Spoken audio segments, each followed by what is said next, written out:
Hola a todos, espero que se encuentren muy bien. Mi nombre es Omar García de la Garza y el día de hoy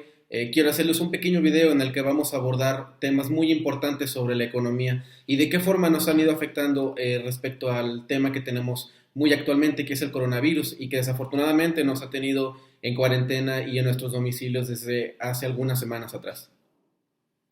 En este video abordaremos tres temas principales. El primero de ellos es el panorama general que tenemos acerca de la economía, qué antecedentes y el crecimiento de la misma en nuestro país. Así también vamos a abarcar el tema de sectores productivos, muy específicamente del sector automotriz, importantísimo en nuestro país, y la logística internacional que tenemos en México y el mundo.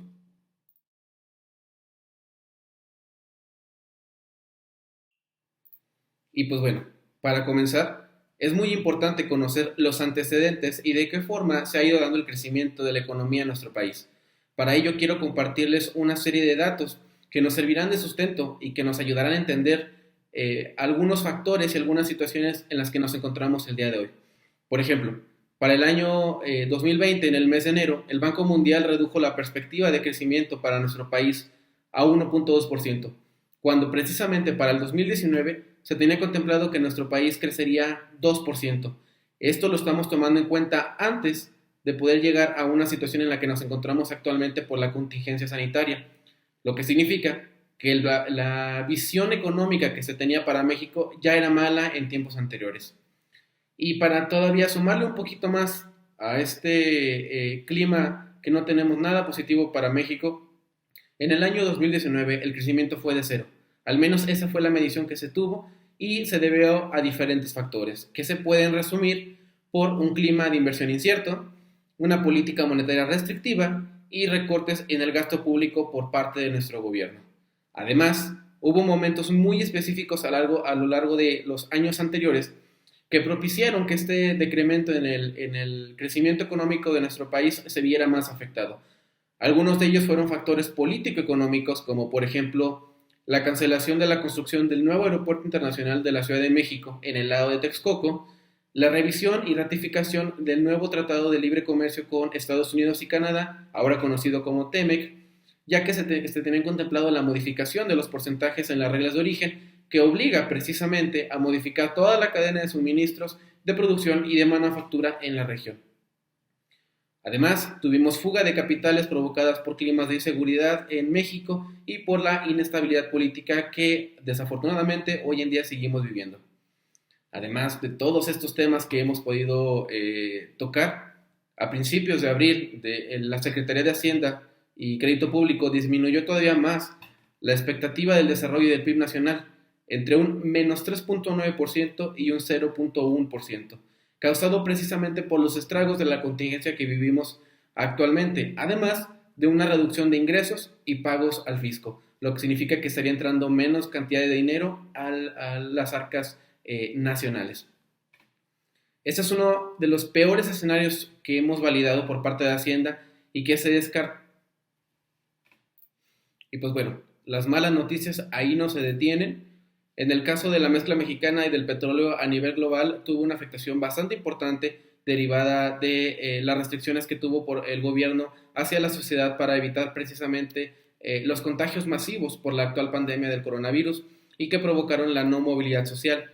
Además de un tema bastante peculiar que tuvimos en el Medio Oriente entre Arabia Saudita y Rusia por la sobreproducción de crudo, lo que provocó la reducción abrupta de los precios en todo el mundo.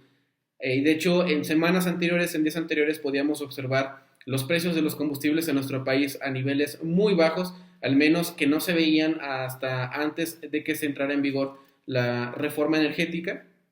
y que tuvieron un impacto bastante positivo, podríamos decirlo, al consumidor, pero con un trasfondo bastante negro. Desafortunadamente, y bueno,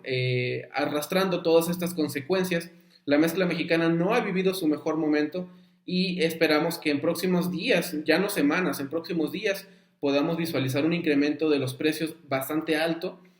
además de un aumento también en el impuesto especial a productos y servicios que rige precisamente a los combustibles en nuestro país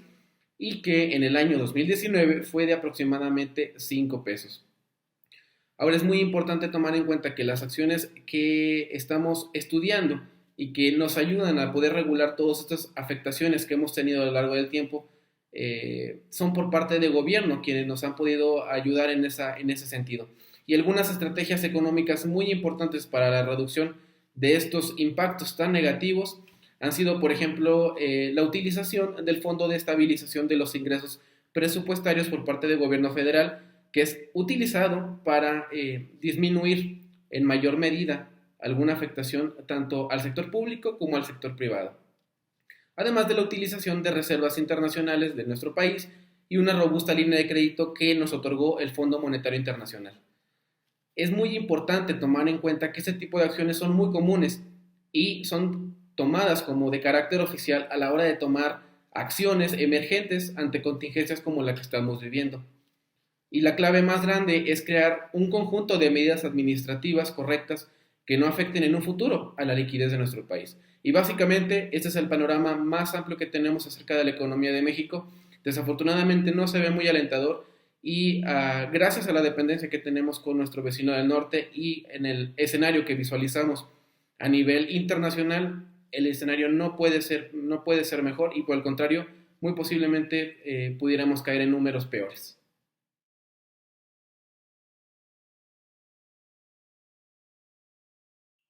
Continuando con nuestro video de opinión, es el momento de hablar de los sectores productivos de nuestro país y uno de los más importantes es el sector automotriz. Según la Confederación Patronal de la República Mexicana, la Coparmex,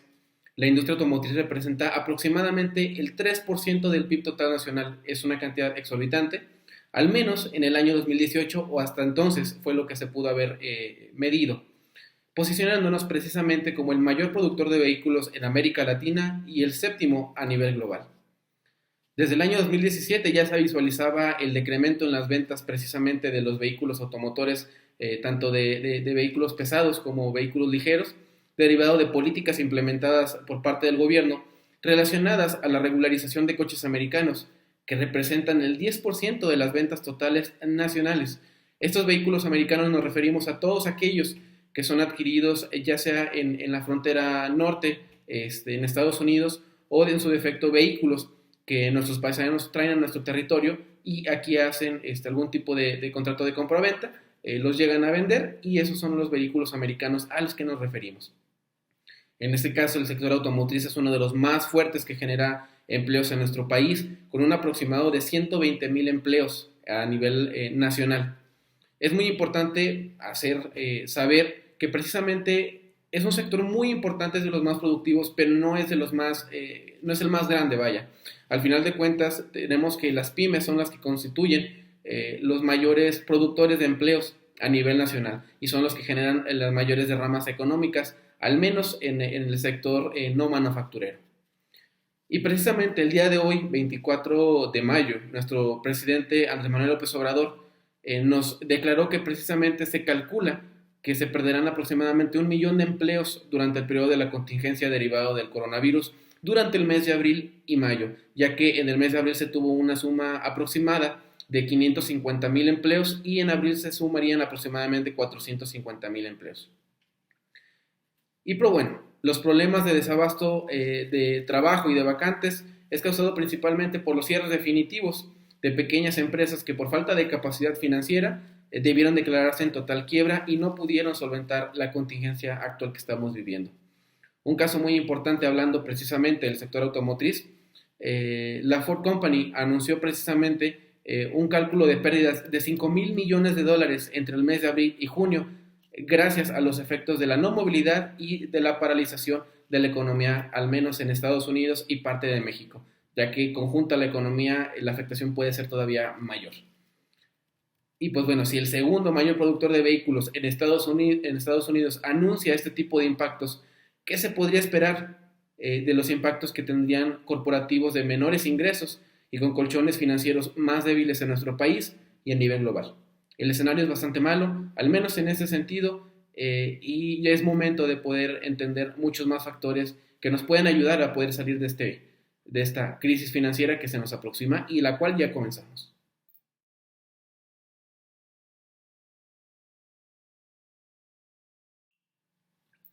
Como último tema que tocaremos para este video de opinión es acerca de la logística internacional de nuestro país y el mundo.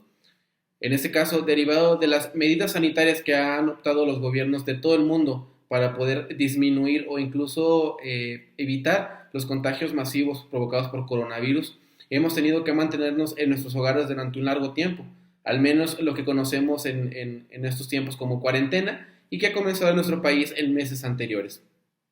Gracias a estos cambios, nuestra vida también se ha modificado en gran sentido y muchas de las cosas que normalmente hacíamos de manera presencial, el día de hoy lo tenemos que hacer a través de plataformas digitales, del teléfono, de internet, etcétera, etcétera. Y todo lo que conocemos básicamente se volvió digital. La escuela, ahora todos los estudiantes están trabajando a través de videos y de plataformas en línea, el trabajo, lo que ya conocíamos como el home office, las compras, la adquisición de comida, etcétera. Y todo manejado, como les comento, a través de diferentes plataformas que han facilitado que tengamos acceso a todos estos servicios e insumos de una forma más rápida y favoreciendo todas las medidas sanitarias. Y en este caso la logística demuestra que es el mayor músculo y uno de los forwarders más grandes del mundo, el alemán DHL, impulsó todavía más el uso de las plataformas digitales para los servicios que ellos ofrecen. En este caso se contemplan para el rastreo de mercancías, para las compraventas, reservaciones de servicios, reduciendo así la interacción humana y el servicio a un cliente mucho más eficiente. Este es un ejemplo de cómo se ha ido transformando y de cómo la adaptación es importante en momentos de crisis y que las empresas tienen que tener la capacidad de poder reaccionar a este tipo de cambios. Según los expertos, se señala que México puede utilizar los recientes cambios que hemos estado viviendo a nivel global como ventaja para su consolidación como potencia logística por diferentes factores, como su posición geográfica, que en este caso es muy privilegiada al estar entre los dos grandes océanos del mundo, además de tener acuerdos comerciales con 50 países, ser miembro de la Organización de la Cooperación para la Cooperación y el Desarrollo Económico, entre muchos otros factores que beneficiarían a nuestro país para poder repuntar en el tema logístico a nivel global. Es muy importante entender que nuestro país no va a dejar de ser codependiente de Estados Unidos y que hay que sacarle provecho a estas interacciones que vamos a tener. Estados Unidos ha sido uno de los países más afectados por esta contingencia, sin embargo también es una de las oportunidades más grandes que tiene nuestro país para sacarle provecho. Uno de los 3 puntos que yo particularmente establezco y que se pueden implementar para el desarrollo logístico post-coronavirus son 3, que en este caso es la flexibilización de la cadena de valor a través de la regionalización y capacidades productivas de clientes y proveedores. 2, apegarse a nuevos modelos digitales y de gestión de riesgos en todos los niveles de la cadena. Y 3, generar un entorno de oportunidades conforme a las proyecciones de crecimiento económico en nuestro país. Se dice fácil, la mayoría de las empresas que se dedican precisamente a los procesos logísticos se han visto afectados, ya que también han tenido que detener sus operaciones. Sin embargo, los tiempos que se vienen es la reactivación precisamente de la economía y es ahí donde nuestro país puede repuntar de una forma muy, muy importante.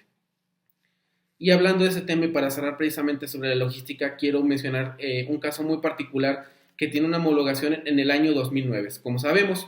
el año 2009 también fue un punto muy importante para la economía global, ya que afrontamos una crisis financiera muy importante y también una pandemia por influenza que fue originada precisamente en nuestro país y en Estados Unidos. Pero ¿cuáles fueron algunos de los efectos? En este mes, en el mes de mayo del presente año, se declaró en bancarrota la empresa Avianca, la aerolínea de origen colombiano, una de las más grandes de Latinoamérica, que tiene una de las flotillas de aviones más grandes también y más modernas. Se declara en bancarrota debido a los efectos que le ha provocado precisamente el COVID-19, al detener sus operaciones tanto de traslado de mercancías como de personas. Y es bien importante mencionar que el caso de Avianca, en el proceso y en las circunstancias en las que nos encontramos, fue muy similar para el caso de Mexicana de Aviación,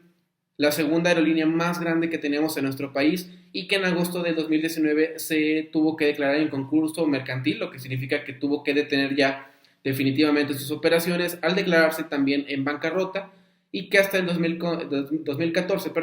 se consolida su quiebre definitivo. derivado de la crisis, como les mencionaba, financiera del 2019 y por la pandemia de influenza. Y bien amigos, eso ha sido todo. Espero que hayan disfrutado este video muy corto acerca de la opinión del crecimiento económico de nuestro país y a niveles globales. Espero sus comentarios y con todo el gusto del mundo podremos discutir cualquier otro tema que ustedes me lo propongan. Es un gusto y estamos para servirles.